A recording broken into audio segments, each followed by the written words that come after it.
So, for this week's read, I have a topic that probably makes its way into all our lives, but I've anchored it on an article I recently read. So, here goes. When scrolling stops being a choice. The recent ruling against Meta and Google, covered by The Economist, marks a shift in how we think about social media. The question is no longer just about harmful content, it is about design, about whether the product itself nudges behaving in ways that blur the line between choice and compulsion. And that is where this gets uncomfortable, because what feels like casual usage may actually be tightly structured into a behavioral loop. You open the app for no clear reason.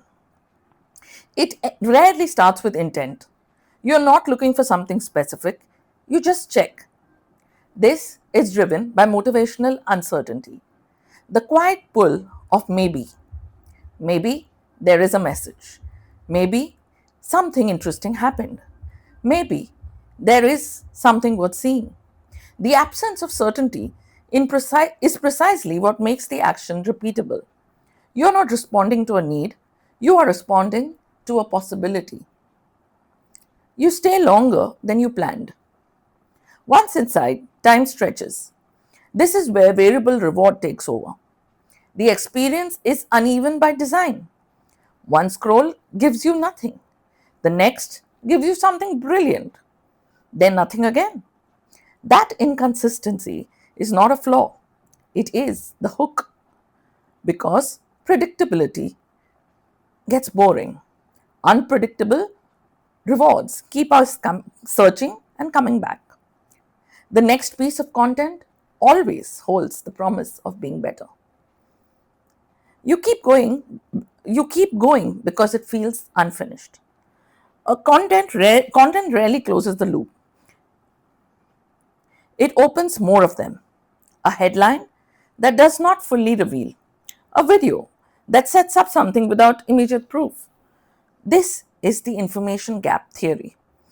Your brain wants resolution. It does not like incomplete stories. So it keeps you moving forward, not because you're enjoying the experience, but because you are trying to complete it.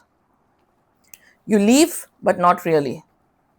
Even when you exit, something lingers.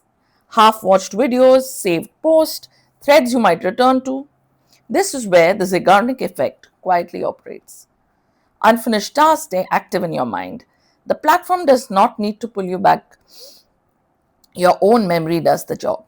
It creates a soft tension that brings you back to close what you left open. You choose now over later.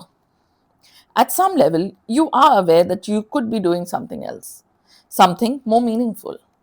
But the platform wins because it exists in the present. This is temporal discounting.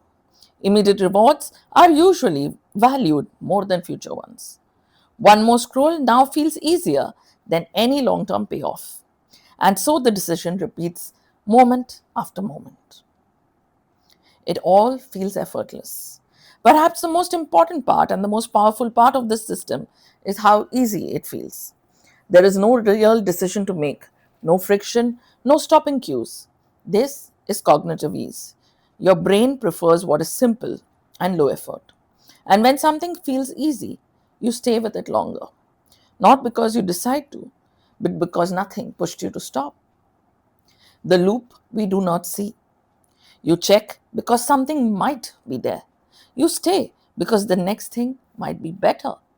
You continue because something feels incomplete. You return because it was not finished. You repeat because now always wins. You trust it because it feels like it knows you. You never pause because it feels effortless. This is why the current scrutiny matters, because this is not just about content, and it is not entirely about consent either. Consent assumes awareness, and this system works the best when you're unaware. The question is not whether we choose to use these platforms. The question is how much of the choice was designed for us. Let me know what you think and keep coming back for more videos like this.